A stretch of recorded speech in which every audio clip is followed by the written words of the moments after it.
Citoyen TV met en avant les informations du monde, avec des citoyens, pour des citoyens et par des citoyens attachés à une coopération gagnant-gagnant entre États souverains et en soutien aux acteurs qui défendent le droit des peuples à disposer d'eux-mêmes.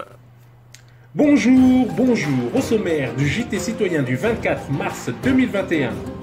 Afrique patriote, l'alternance démocratique, intervention du président Bandakani. Ségrégation aux USA. USA patriote, intervention du général Flynn. Et pour finir, France patriote avec l'intervention de Marine Le Pen au sujet du confinement. Commençons tout de suite avec l'actualité en bref.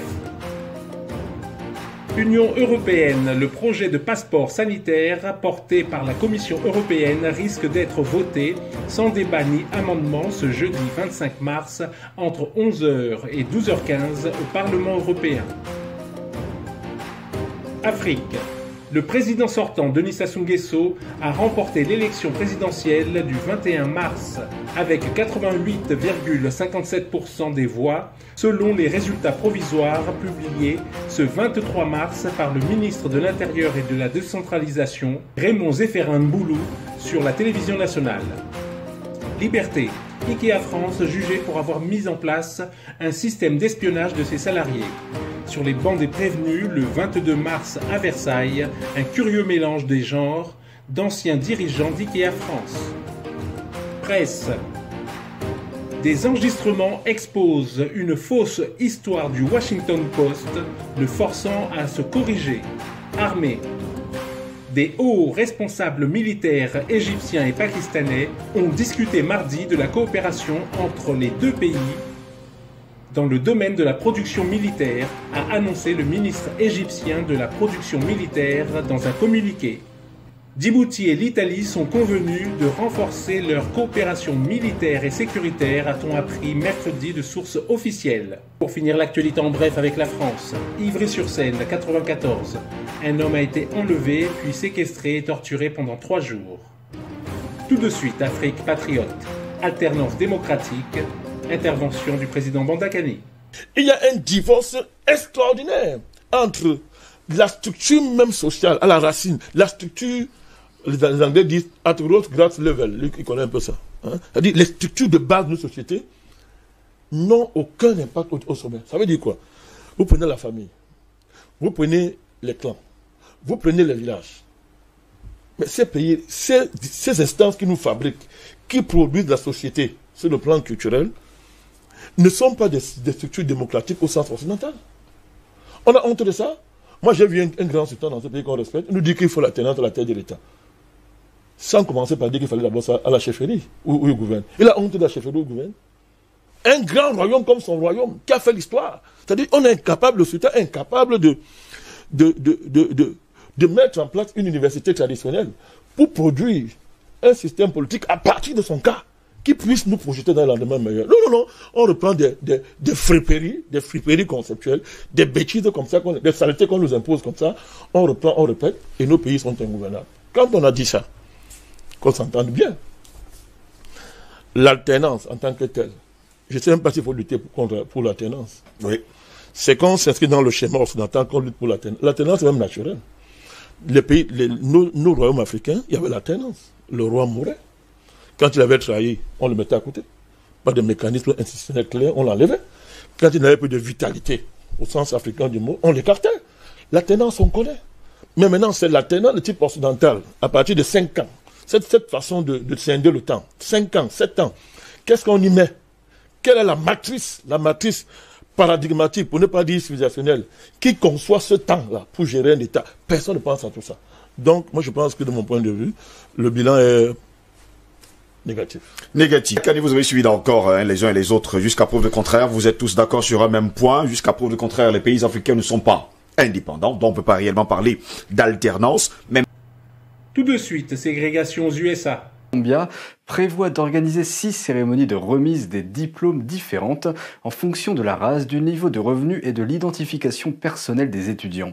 Par exemple, il y aura une cérémonie de remise des diplômes aux latinos, aux noirs et aux asiatiques. Ils affirment que cela est fait pour célébrer la diversité des étudiants. Et il y a 2 mois, le Washington Post a publié une histoire qui affirmait que le président Trump avait appelé une enquêtrice au téléphone et lui avait mis la pression pour qu'elle trouve une fraude. Cette histoire, basée sur une seule source anonyme, a ensuite été reprise par de nombreux autres médias à travers le pays et a même été utilisée au Congrès pendant le procès de destitution. Cependant, il y a quelques jours, le Washington Post a dû publier une correction totale, car après la publication de l'enregistrement complet de la conversation téléphonique, il a été révélé que la source anonyme n'avait pas dit la vérité. On va revoir ces histoires ensemble. Voici les news de votre émission Explorer les faits. Je suis Vladia, votre présentateur pour NTD. Pour commencer, on va parler de New York. L'Université de Columbia, qui est située à Manhattan, prévoit d'organiser 6 cérémonies séparées de remise des diplômes, des cérémonies différentes pour des étudiants ayant des origines culturelles, des races ou des identités différentes. D'après son site web, Columbia appelle cela des célébrations multiculturelles de remise des diplômes et affirme qu'elle le fait en l'honneur de la diversité des étudiants. Plus précisément, Columbia affirme qu'ils offriront un cadre plus intime aux étudiants qui s'identifient de diverses manières. Voici la liste des 6 cérémonies qui seront organisées. Il y aura une cérémonie de remise des diplômes pour les latinos, pour les noirs, pour les lavandes, c'est-à-dire la communauté LGBT, pour les asiatiques, pour les natifs américains et pour les FLI, c'est-à-dire communauté de première génération et ou à faible revenu. L'Université de Columbia a reçu une tonne de critiques en ligne pour avoir fait cela, de nombreuses personnes affirmant que ces soi-disant efforts de lutte contre le racisme ont bouclé la boucle et qu'ils entraînent désormais une ségrégation active des personnes en fonction de leur race, de leur sexe, de leur origine ethnique, etc. Par exemple, Tom Cotton, qui est un sénateur de l'Arkansas, a écrit « Le problème n'est pas seulement une université woke qui pratique la discrimination. La théorie critique de la race est imposée à nos enfants à l'école, elle est colportée par les départements des ressources humaines, des entreprises, et l'administration Biden l'a adoptée sous couvert d'équité raciale. La théorie critique de la race est la croyance que les gens ont de la valeur en fonction de leur couleur de peau et que notre race définit tout de nous. Ce n'est pas seulement faux, c'est dangereux. » Maintenant, pour leur défense, après avoir reçu cette critique, l'Université de Columbia a déclaré que ces 6 cérémonies différentes existent en plus et non à la place de la cérémonie de remise des diplômes de l'université. De plus, ils ont ajouté « Ces événements sont des espaces importants, intimes et accueillants pour les étudiants alignés sur ces groupes afin qu'ils se réunissent pour célébrer leurs réalisations s'ils le souhaitent. Ils sont organisés en tandem avec les étudiants et les groupes d'étudiants. » Tout de suite, USA Patriote. Intervention du général Flynn. Comme l'a dit le pasteur, il y a un mouvement et un réveil de nous, le peuple, dans ce pays, dans tout le pays. Et je vais vous dire, il y a des nations dans le monde entier qui regardent les États-Unis. Ils prient pour nous parce qu'ils voient leur propre assiette et ils regardent les États-Unis d'Amérique. Et comme je l'ai dit, si l'Amérique tombe, où irez-vous ? Alors les gens se lèvent, se réveillent, agissent et sont de bons patriotes, de forts guerriers. Ils s'impliquent dans leur communauté, ils s'engagent dans des rôles comme celui de Jackson ici, au niveau fédéral. Ils s'investissent dans les communautés locales où ils se représentent pour des élections, du comité scolaire à celui de maire. Les gens en ont assez. Ils en ont assez avec le politiquement correct dans ce pays.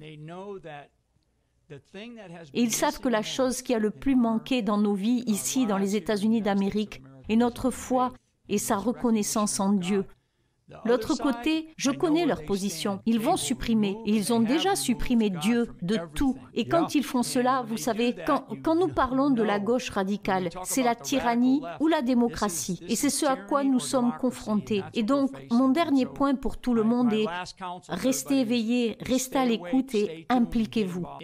Dans les moments les plus difficiles, on se fait confiance et on fait confiance à ceux qui nous sont les plus proches. Et si c'est votre famille, c'est une bonne chose. Dans l'armée, ce sont les membres d'une équipe. Nous devons fonctionner comme des membres solides d'une équipe dans ce pays pour traverser cette épreuve. C'est fou la quantité de fausses informations qui ont été bombardées dans nos esprits et qui nous ont fait avoir cette peur. Ce que nous devons faire est ne pas avoir peur. Nous devons croire en comment je me sens. Comment je me sens ? Je sais comment je me sens. Je me sens bien. Je me sens plein de vie. Je me sens prêt à y aller. Et pour finir, France patriote avec l'intervention de Marine Le Pen au sujet du confinement. Il faut quand même admettre que personne n'y a rien compris à ce confinement qui en est un sans en être un, voilà, au point que le gouvernement est obligé d'essayer de le résumer avec un slogan qui fleure bon la fin du siècle dernier. Moi, ce que je crois, c'est que surtout ça cache en fait ce qui n'a pas été fait. Vous savez, je l'ai dit, je l'ai répété, le confinement, c'est quand on a tout raté.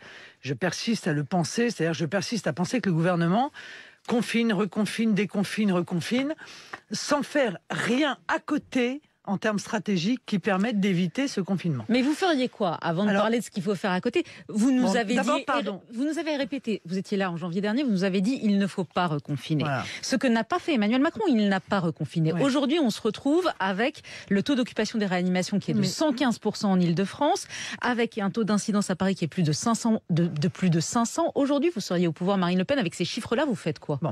Alors, d'abord, j'ai toujours dit ce que je ferais. Ça fait 1 an que je dis ce que je ferais. À chaque étape, j'ai dit ce que je ferais. Mais là, et bien souvent, le gouvernement, d'ailleurs, a fait ce que je demandais, mais 1 an trop tard. Donc, c'est un peu dommage. Donc là, tout de suite, à la seconde, d'abord, j'ouvrirai les petits commerces pour une raison très simple, c'est qu'il y a des études qui ont été faites par l'Institut Pasteur qui indiquent qu'il y a 0,07% de chances d'être contaminé dans un commerce de proximité. Donc, ouvrons les commerces de proximité. Entasser tout le monde dans des grandes surfaces, c'est évidemment un moyen tout à fait stupide et c'est très lourd de conséquences psychologiquement et économiquement. Deuxièmement, j'axe sur la prévention, c'est-à-dire sur la stratégie de test collectif et individuel. Collectif, ce sont les eaux usées. Je vous en ai déjà parlé ici. C'est-à-dire que je pense qu'il faut une généralisation des analyses d'eau usée. D'ailleurs, pour les nouveaux variants qui ne sont pas détectés par le test PCR nasopharyngé, très certainement, il y a des chances, nous disent les savants, qu'il puisse être détecté dans les eaux usées. Bon, eh bien, s'il est détecté dans les eaux usées, raison de plus pour généraliser cette méthode. Le test généralisé sur les eaux usées permet l'isolement et permet peut-être même des confinements ultra localisés, c'est-à-dire une école, un EHPAD, un quartier ultra localisé. Ce qui existe aujourd'hui. Non, ça n'existe pas aujourd'hui. 2 cas, on ferme l'école. Non, ça n'existe pas aujourd'hui. Ça existe pour ceux qui souhaitent le mettre en place. C'est-à-dire qu'il y a des municipalités qui mettent ça en place de leur propre chef. L'État n'a pris aucune disposition dans ce domaine pour pouvoir généraliser l'analyse des eaux usées.